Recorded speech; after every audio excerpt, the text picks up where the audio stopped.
Good morning, dear students. Welcome to online teaching classes from Vishwamanava Residential School, Sibaraguttinadu, Chitradurga Taluk. Dear students, today in this class I am going to take the English language subject of 9th standard. So dear students, myself Manuel, your English teacher.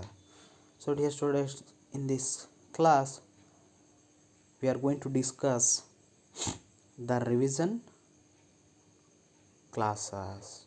So on that particular we are going to discuss one of the important lesson of your text and the first chapter of your text,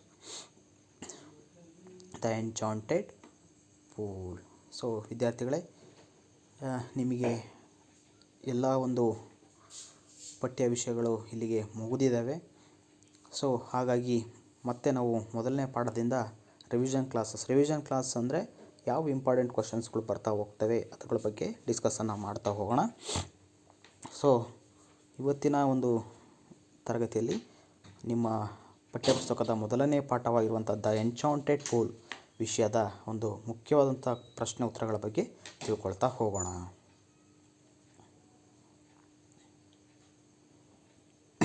Yes, the unit first, prose, the enchanted pool. This prose is written by Chakravarti Rajagopalachari. So ಇವ್ರ ಬಗ್ಗೆ ಮಾಹಿತಿಯನ್ನು ಸಂಪೂರ್ಣವಾಗಿ ನಾವು ನಿಮಗೆ ಕಳೆದ ವಿಡಿಯೋದಲ್ಲಿ already ಕೊಟ್ಟಿದ್ದೀವಿ. So these are all the glossary words of this lesson. So ಕಳೆದ ವಿಡಿಯೋಗಳಲ್ಲೂ ನಿಮಗೆ ಕೊಟ್ಟಿದ್ದೀವಿ. ಒಂದ್ಸಲಿ ಯಾರಾದರೂ ಬರ್ಕೊಂಡಿಲ್ಲ ಅಂತಾರೆ ಒಂದ್ಸಲಿ ನೋಡ್ಕೊಂಡು ಬರ್ಕೊಳ್ಳಿ, ಅಥವಾ ಟೆಕ್ಸ್ಟ್ ಬುಕ್ಕಲ್ಲಿರ್ತವೆ ಅವೆಲ್ಲಾದರೂ ನೋಡಿ ರೆಫರ್ ಮಾಡ್ಕೊಳ್ತಾ ಹೋಗಿ. ಸೊ ನಾನು ನಿಮಗೆ ಹೇಳ್ತಾ ಹೋಗಲ್ಲ, ನಿಮಗೆ ಬೇಕಾದವರು ಇದನ್ನು ಪಾಸ್ ಮಾಡಿಕೊಂಡು ಈ ಗ್ಲೋಸರಿ ವರ್ಡ್ಸ್ಗಳನ್ನು ನಿಮ್ಮ ನೋಟ್ಸ್, ಈ ಪಾಠದ ನೋಟ್ಸ್ ಬರೆಯೋದಕ್ಕಿಂತ ಮುಂಚೆ ಬರ್ಕೊಳ್ತಾ ಹೋಗಿ. So these are also glossary words.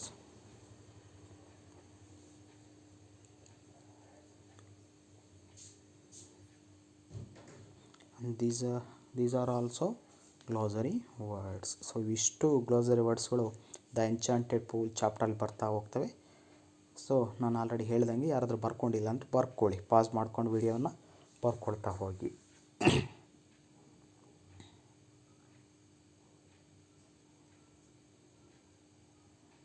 So first I introduce some concept of this lesson.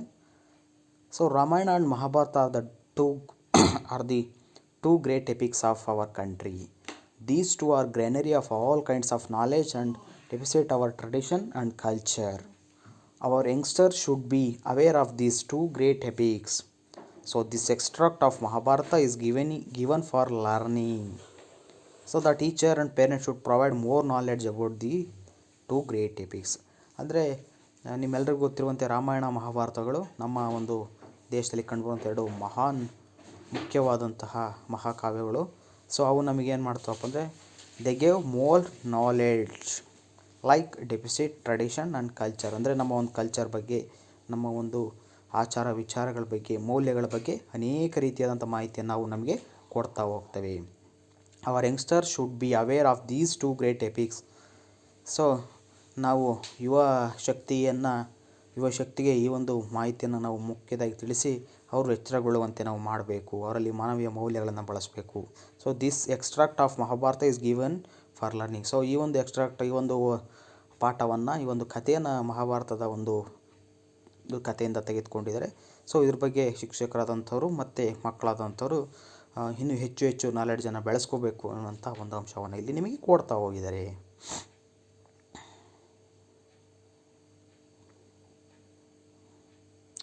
So this is the picture, the 4 brothers lying dead near the pool. This one Yudhishthira.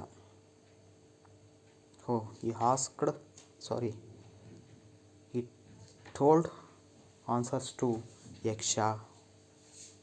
So this is the river.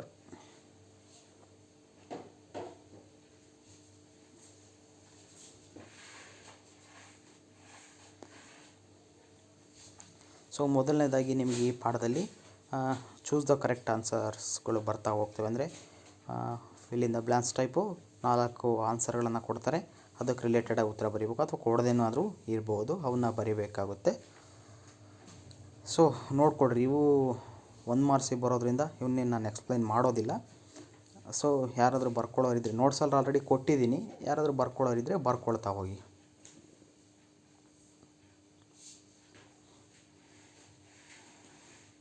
ಈ ವಿಡಿಯೋವನ್ನು pass ಮಾಡ್ಕೊಂಡು ಬರ್ಕೊಳ್ಳಿ.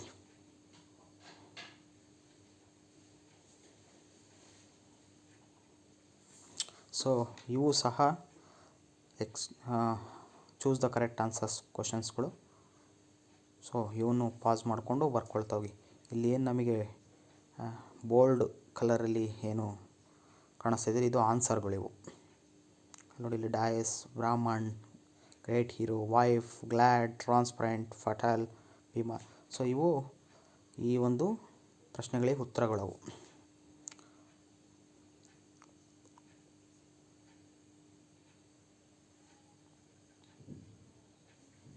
So ಡೈರೆಕ್ಟಾಗಿ ನಾವು ಈಗ main question ಆನ್ಸರಿಗೆ ಹೋಗೋಣ. So ಇಲ್ಲಿ first ಪ್ರಶ್ನೆ ನೋಡೋದಾದರೆ, who did Yudhishthira ask to look for water? So ಇದನ್ನು ನಮಗೆ 1 ಅಂಕದ ಪ್ರಶ್ನೆಗಳಿಗೆ ಕೇಳ್ಬೋದು. ಯುಧಿಷ್ಠಿರ ಯಾರಿಗೆ ನೀರು ಸಿಗುತ್ತೋ ಇಲ್ವೋ ನೋಡು ಅಂತದೇ ಬಿಟ್ಟು ಹೇಳ್ದ ಅಂತ. So the answer is Yudhishthira asked Nakula to look for water. Yudhishthira ಯಾರಿಗೆ ಹೇಳಿದ್ನಪ್ಪ ಅಂದರೆ ನಕುಲನಿಗೆ ಹೇಳ್ತಾ ಹೋದ, ನೀರು ಸಿಗುತ್ತೋ ಇಲ್ವೋ ನೋಡು ಅಂತಂದು ಹೇಳ್ಬಿಟ್ಟು. Next, why do you think Nakula was happy when he got to the place? ಅಂದರೆ ನಕುಲನ ಆ ಒಂದು ನಿರ್ದಿಷ್ಟವಾದಂಥ ಒಂದು ಸ್ಥಳಕ್ಕೆ ಬಂದಂಥ ಸಂದರ್ಭದಲ್ಲಿ ಅವನಿಗೆ ಯಾಕೆ ಸಂತೋಷ ಆಗ್ತಾ ಹೋಯಿತು? So the answer is Nakula was glad when he went to the pool because he was very thirsty himself and so thought of quenching his thirst first before taking in the river for his brothers. ಯಾಕಪ್ಪ ಅಂತಂದು ಹೇಳಿದರೆ, ಏನು ಪಾಂಡವರು ತುಂಬ ದಣಿವಾಗಿ ಬಂದ್ಬಿಟ್ಟು ಮರದ ಕೆಳಗೆ ಕೂತಿರ್ತಾರೆ, ತುಂಬ ಬಾಯಾರಿಕೆ ಆಗಿರುತ್ತೆ, ತುಂಬ ಆಯಾಸ ಆಗಿರುತ್ತೆ. ಆ ಸಂದರ್ಭದಲ್ಲಿ ಏನು ನೀರು ಬೇಕು ಅಂತ ಅನ್ಸಾಗ ಇವನು ನಕುಲ ಮರವನ್ನು ಹತ್ತಿ ನೋಡಿದಂಥ ಸಂದರ್ಭದಲ್ಲಿ ಅವನಿಗೆ ನೀರು ಕಾಣಿಸ್ತೆ. ಸೊ ಆ ಸ್ಥಳಕ್ಕೆ ಬಂದಾಗ ಅವನಿಗೆ ಅಲ್ಲಿ ನೀರು ಕಾಣಿಸ್ತಾ ಹೋಗುತ್ತೆ. ಸೊ ಅವನು ಆ ನೀರನ್ನು ಬಳಸ್ಕೊಂಡು ತನ್ನ ಒಂದು ಬಾಯಾರಿಕೆ, ಒಂದು ಆಯಾಸವನ್ನು ಕಳ್ಕೊಬೋದು. ಹಾಗೆ ಇನ್ನುಳಿದಂಥ ನೀರನ್ನು ತನ್ನ ಅಣ್ಣಂದ್ರಿಗೂ ತಗೊಳ್ಕೊಂಡು ಹೋಗ್ಬೋದು ಅನ್ನುವಂಥ ಒಂದು ವಿಷಯವನ್ನು ಅವನು ಮನಸ್ಸಲ್ಲಿ ತಂದ್ಕೊಂಡಾಗ ಅವನಿಗೆ ತುಂಬ ಸಂತೋಷ ಆಗ್ತಾ ಹೋಯಿತು. ಸೊ ಇದು ನಿಮಗೆ ಇಂಪಾರ್ಟೆಂಟ್ ಆಗಿರೋದಿಲ್ಲ. 4th ಕ್ವಶನ್ ನೋಡ್ಕೊಳ್ರಿ. Why do you think Nakula did not obey the voice? ಅಂದರೆ ನಕುಲ ಯಾಕೆ ಆ ಒಂದು ಅನ್ಸೀನ್ ವಾಯ್ಸನ್ನು, ಅದರಿಂದ ಬರುವಂಥ ಮಾತನ್ನು ಒಬೇ ಅಂದರೆ ಅದರ ಮಾತನ್ನು ಕೇಳಲಿಲ್ಲ, ಯಾಕೆ ಇಗ್ನೋರ್ ಮಾಡ್ದ ಎನ್ನುವಂಥ ಪ್ರಶ್ನೆ ಕೇಳ್ತಾರೆ. So the answer is Nakula was very thirsty when he saw the water. He was tempted to drink it and he could not see the thing or person who warned him. So he neglected the voice and drank the water.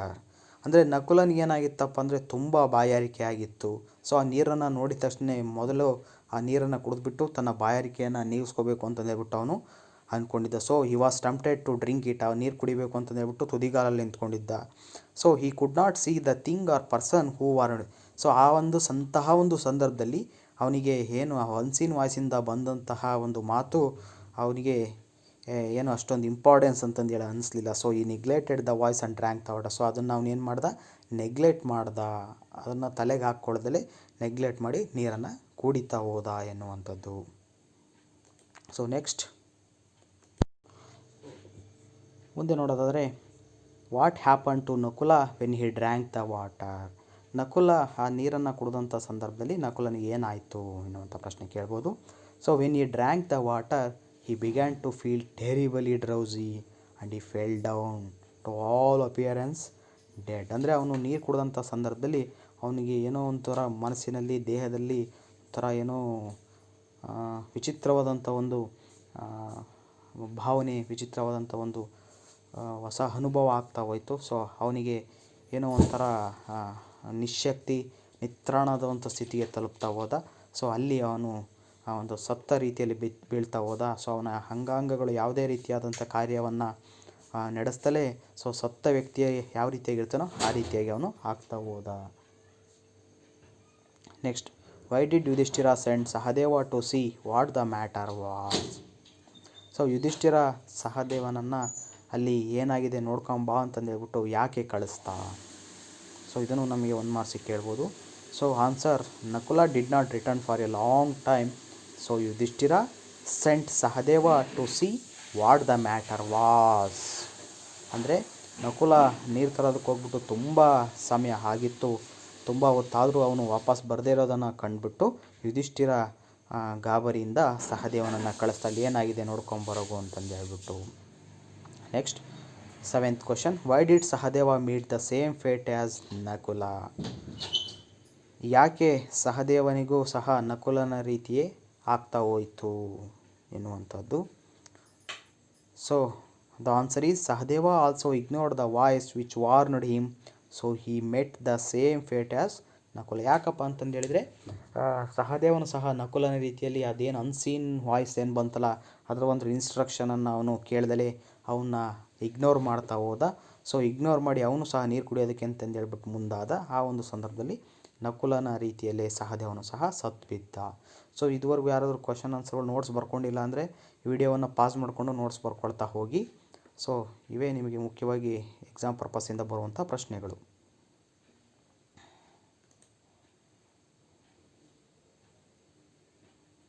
Next, what did Arjuna see when he got to the pool. ಅಂದರೆ ಅರ್ಜುನ ಒಂದು ಕೊಳದ ಬಳಿಗೆ ಬಂದಂಥ ಸಂದರ್ಭದಲ್ಲಿ ಆ ಒಂದು ದೃಶ್ಯವನ್ನು ನೋಡಿ ಏನು ಮಾಡ್ದ, ಅಥವಾ ಆ ಒಂದು ಪೂಲ್ನ ಸರೋವರದ ಬಳಿ ಅಥವಾ ಕೊಳದ ಬಳಿ ಅವನಿಗೆ ಏನು ಕಾಣಿಸ್ತಾ ಹೋಯಿತು ಅವನು ಆ ಕೊಳದ ಹತ್ರ ಬಂದಂಥ ಸಂದರ್ಭದಲ್ಲಿ. So the answer is Arjuna saw his brothers lying dead near the pool. So ಅವನು ಆ ಕೊಳದ ಬಳಿಗೆ ಬಂದಂಥ ಸಂದರ್ಭದಲ್ಲಿ ಅವನಿಗೆ ತನ್ನ ಇಬ್ಬರು ತಮ್ಮಂದರು ಸತ್ತು ಬಿದ್ದಿರುವಂಥ ಒಂದು ದೃಶ್ಯ ಕಾಣ್ತಾ ಹೋಯಿತು. ಇದನ್ನು 1 ಮಾರ್ಕ್ಸಿಗೆ ಕೇಳ್ತಾನೆ. Next, why do you think the voice did not allow Arjuna to drink water. Why do you think the voice did not allow Arjuna to drink water. ಅಂದರೆ ಆ ಒಂದು ವಾಯ್ಸು, ಆ ಒಂದು ಅಶರೀರವಾಣಿ ಯಾಕೆ ಅರ್ಜುನನಿಗೆ ನೀರನ್ನು ಕುಡಿಯೋದಕ್ಕೆ ಬಿಡಲಿಲ್ಲ. So the voice wanted to test Arjuna and tempted him. So it warned him and did not allow him to drink the water. ಯಾಕಪ್ಪ ಅಂತಂದು ಹೇಳಿದರೆ ಆ ಒಂದು ವಾಯ್ಸು ಅರ್ಜುನನ್ನು ಸಹ ಪರೀಕ್ಷೆ ಮಾಡಬೇಕು ಅಂತಂದೇಳ್ಬಿಟ್ಟು ಮುಂದಾಯಿತು. ಸೊ ಆ ಪರೀಕ್ಷೆ ಮಾಡೋಕ್ಕೆ ಮುಂದಾದಂಥ ಸಂದರ್ಭದಲ್ಲಿ ಅದು ಅವನಿಗೆ ಒಂದು ವಾರ್ನ್ ಮಾಡ್ತಾ ಹೋಯಿತು, ಇದು ನನಗೆ ಸಂಬಂಧಪಟ್ಟಂಥದ್ದು, ನನ್ನ ಉತ್ತರಗಳಿಗೆ ನೀನು ನನ್ನ ಪ್ರಶ್ನೆಗಳಿಗೆ ಉತ್ತರಿಸಿ ನೀನು ನೀರು ಕುಡಿಬೇಕು ಅಂತಂದು ಹೇಳ್ಬಿಟ್ಟು, ಅದರ್ವೈಸ್ ನಾನು ನಿನ್ನನ್ನು ನೀರು ಕುಡಿಯೋದಕ್ಕೆ ಬಿಡೋದಿಲ್ಲ ಅಂತಂದು ಹೇಳ್ಬಿಟ್ಟು ಅದು ಎಚ್ಚರಿಕೆಯನ್ನು ನೀಡ್ತಾ ಹೋಯಿತು. Next, why did the invisible being laugh at Arjuna. ಅಂದರೆ ಯಾಕೆ ಆ ಒಂದು ಇನ್ವಿಸಿಬಲ್ ವಾಯ್ಸ್ ಏನಿತ್ತಲ್ಲ ಅದು ಅನ್ಸೀನ್ ವಾಯ್ಸು ಅರ್ಜುನನ್ನು ನೋಡ್ಬಿಟ್ಟು ನಗ್ತಾ ಹೋಯಿತು. So the answer is Arjuna become very angry when he heard the warning. So he shot sharp arrows in the direction of the voice. By seeing all these the invisible being laugh at Arjuna. ಯಾಕಪ್ಪ ಅಂತಂದೇಳಿದರೆ ಅರ್ಜುನನಿಗೆ ಬಿಲ್ವಿದ್ಯೆ ಅನ್ನೋದು ಗೊತ್ತಿತ್ತು. So Arjuna ಆ voice ಯಾವ ಕಡೆಯಿಂದ ಬರ್ತಾಯಿತ್ತೋ ಆ ಕಡೆಗೆ ಏನು ಮಾಡ್ತಾ ಹೋದ, ಬಾಣ ಪ್ರಯೋಗವನ್ನು ಮಾಡ್ತಾ ಹೋದ. ಸೊ ಆ ಬಾಣ ಪ್ರಯೋಗ ಮಾಡಿದ್ದನ್ನು ನೋಡಿಬಿಟ್ಟು ಈ ಒಂದು ಇನ್ವಿಸಿಬಲ್ ವಾಯ್ಸ್ಗೆ ನಗು ಬರ್ತಾ ಹೋಯಿತು. ನೀನೇನೇ ಮಾಡಿದರೂ ನನಗೇನು ಮಾಡೋಕ್ಕೂ ಸಾಧ್ಯ ಇಲ್ಲ ಅಂತಂದು ಹೇಳ್ಬಿಟ್ಟು ಅದು ಕೇಳ್ತಾ ನಗ್ತಾ ಹೋಯ್ತು. ಇದನ್ನು ನಿಮಗೆ 2 ಮಾರ್ಕ್ಸಿಗೆ ವೆರಿ ಇಂಪಾರ್ಟೆಂಟಾಗಿ ಕೇಳ್ತಾ ಹೋಗ್ತಾರೆ. ಸೊ ಇವನು ಸಹ ನೋಟ್ಸಿಗೆ ಬರ್ಕೊಳ್ಳಿ. ನೆಕ್ಸ್ಟ್, ಸೊ ಇವು ವೆರಿ ಇಂಪಾರ್ಟೆಂಟ್ 4 ಮಾರ್ಕ್ಸ್ ಕ್ವಶನ್ಸ್ಗಳು. Why do you think the Yaksha gave Yudhishthira a boon. Why do you think the Yaksha gave Yudhishthira a boon. ಅಂದರೆ ಯಾಕೆ ಯಕ್ಷ ಯುಧಿಷ್ಠಿರನಿಗೆ ಪರೀಕ್ಷೆ ಮಾಡಬೇಕು ಅಂತಂದು ಹೇಳ್ಬಿಟ್ಟು ಅಂದ್ಕೊಳ್ತಾ ಹೋಗ್ತಾನೆ. So the answer, the Yaksha was Yamadharmaraja, the father of Yudhishthira. The Pandavas were in exile. Only a few days remain to complete the stipulated period of their exile in the forest. ಅಂದರೆ ಇಲ್ಲಿ ಯಕ್ಷ ಅಂದರೆ ಯಾರಪ್ಪ ಅಂದರೆ ಯಮಧರ್ಮರಾಜ. ಈ ಯಮಧರ್ಮರಾಜ ಬೇರೆ ಯಾರೂ ಅಲ್ಲ, ಯುಧಿಷ್ಠಿರನ ಒಬ್ಬ ತಂದೆ. ಅಂದರೆ ಏನು ಆ ಒಂದು ಯಮಧರ್ಮರಾಯನ ಒಂದು ವರದಿಂದ ಹುಟ್ಟಿದಂಥವನೇ ಯುಧಿಷ್ಠಿರ. ಸೊ ಪಾಂಡವರು ಏನು ವನವಾಸದಲ್ಲಿರ್ತಾರೆ ಆ ಸಂದರ್ಭದಲ್ಲಿ ನಡೆಯುವಂಥ ಕತೆ.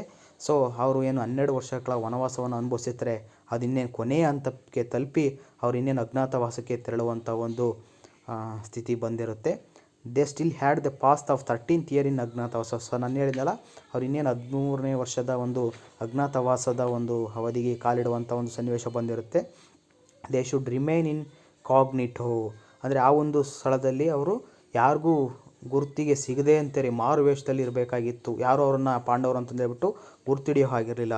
So that none of their enemies will be able to discover them. Yamadharmaraja blessed them so that they will successfully fulfil their undertaking. ಅದೇ ರೀತಿ ತನ್ನ ಒಂದು ಮಗನನ್ನು ಪರೀಕ್ಷೆ ಮಾಡೋದಕ್ಕೋಸ್ಕರ, ಹಾಗೆ ತನ್ನ ಮಗನಿಗೆ ಆ ಒಂದು 13ನೇ ವರ್ಷದ ಒಂದು ಅಜ್ಞಾತವಾಸವನ್ನು ಸಕ್ಸಸ್ಫುಲ್ಲಾಗಿ ಕಂಪ್ಲೀಟ್ ಮಾಡೋದಕ್ಕೆ ಆಶೀರ್ವದಿಸೋದಕ್ಕೋಸ್ಕರ ಯಕ್ಷ ಅಲ್ಲಿಗೆ ಬಂದಿರ್ತಾನೆ ಎನ್ನುವಂಥ ಉತ್ತರವನ್ನು ಬರೀಬೇಕು. ಸೊ 4 ಮಾರ್ಕ್ಸಿಗೆ ಇದನ್ನು ಕೇಳ್ತಾ ಹೋಗ್ತಾರೆ. Next, why did Yudhishthira choose Nakula in preference to Bhima? ಅಂದರೆ ಯುಧಿಷ್ಠಿರ ಭೀಮನ ಒಂದು ಜಾಗದಲ್ಲಿ ನಕುಲನನ್ನು ಉಳಿಸ್ಕೊಡು ಅಥವಾ ನಕುಲನ್ನು ಬದುಕಿಸುವಂತ ಹೇಳ್ಬಿಟ್ಟು ಯಾಕೆ ಹೇಳ್ದ ಎನ್ನುವಂಥ ಉತ್ತರ. ಇದನ್ನು ಸಹ 4 ಮಾರ್ಕ್ಸಿಗೆ ಕೇಳ್ತಾರೆ.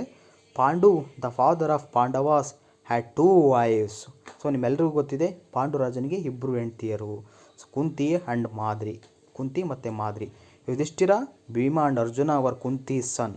ಅದರಲ್ಲಿ ಯುಧಿಷ್ಠಿರ, ಭೀಮ, ಅರ್ಜುನ ಕುಂತಿಯ ಮಕ್ಕಳು.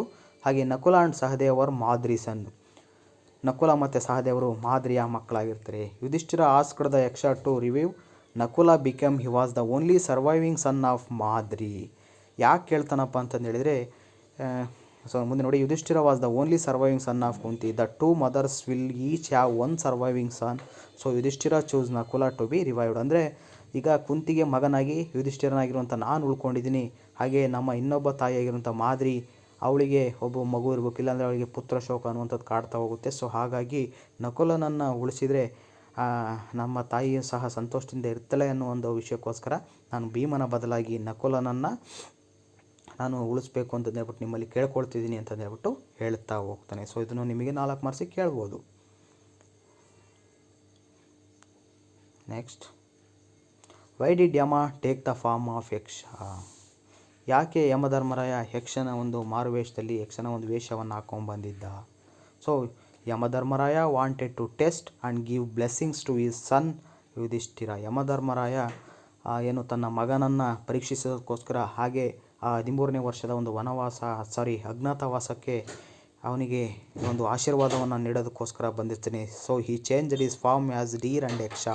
ಹಿ wanted to help his vanavasa and Agnyatavasa. So ಅದಕ್ಕೋಸ್ಕರ ಅವನು ಒಂದು ಜಿಂಕೆಯ ಒಂದು ಮಾರುವೇಷ ಹಾಗೂ ಯಕ್ಷನ ಒಂದು ವೇಷದಲ್ಲಿ ಬಂದುಬಿಟ್ಟು ತನ್ನ ಮಗನಿಗೆ ಪರೀಕ್ಷಿಸಿ ಆ ಒಂದು ಆಶೀರ್ವಾದವನ್ನು ನೀಡಿ ಆ ಒಂದು ವನವಾಸ ಮತ್ತು ಅಜ್ಞಾತವಾಸವನ್ನು ಸಕ್ಸಸ್ಫುಲ್ಲಾಗಿ ಮುಗಿಸೋದಕ್ಕೆ ತನ್ನ ಸಹಕಾರನೂ ಇದೆ ಅಂತಂದೇಳ್ಬಿಟ್ಟು ಹೇಳೋದಕ್ಕೋಸ್ಕರ ಆ ಒಂದು ಯಕ್ಷನ ಒಂದು ವೇಷವನ್ನು ಧರಿಸ್ಕೊಂಡಿರ್ತಾನೆ ಅನ್ನೋ ಉತ್ತರವನ್ನು ಬರೀಬೇಕು. Next,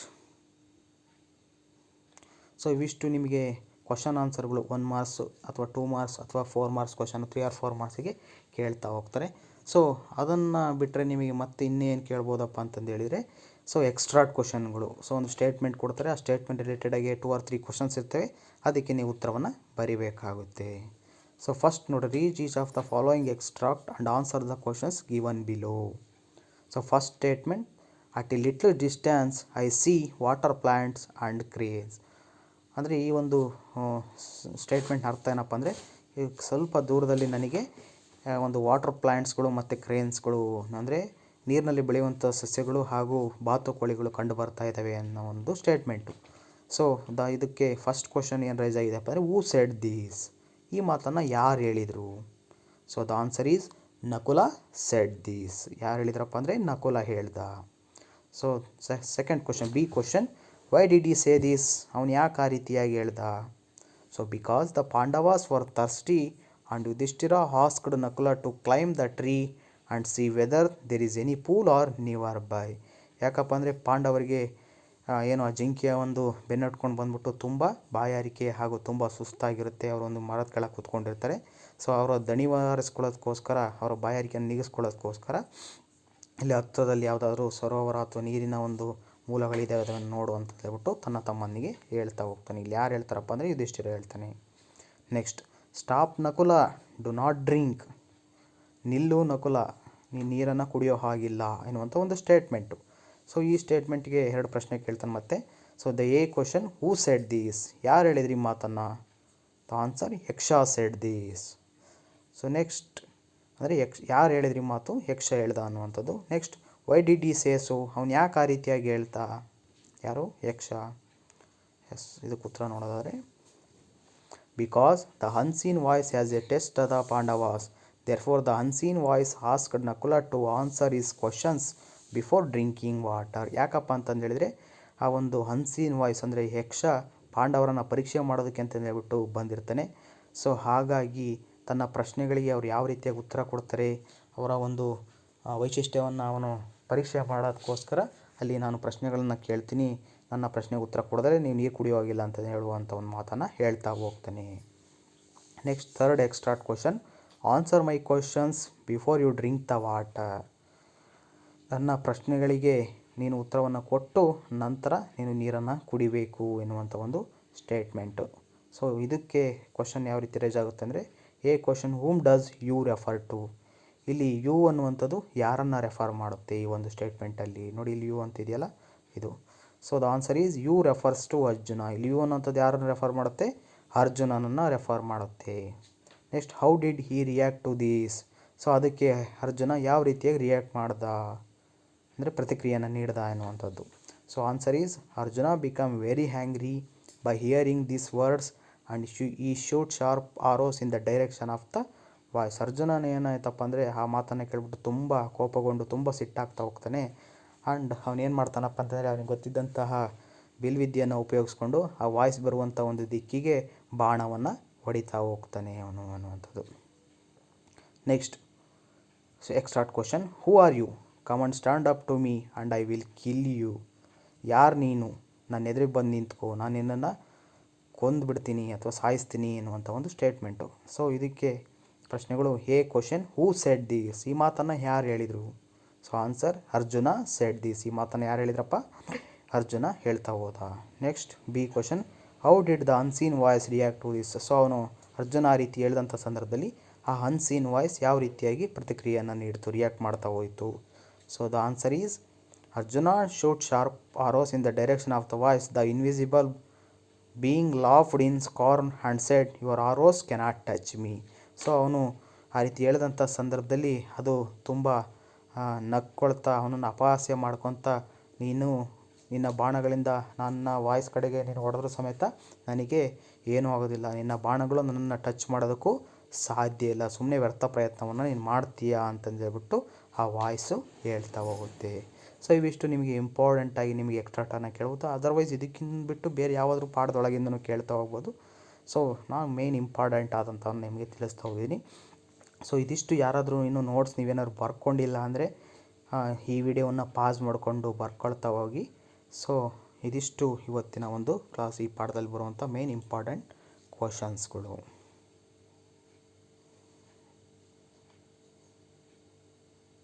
So thank you students for watching this video. Thank you so much.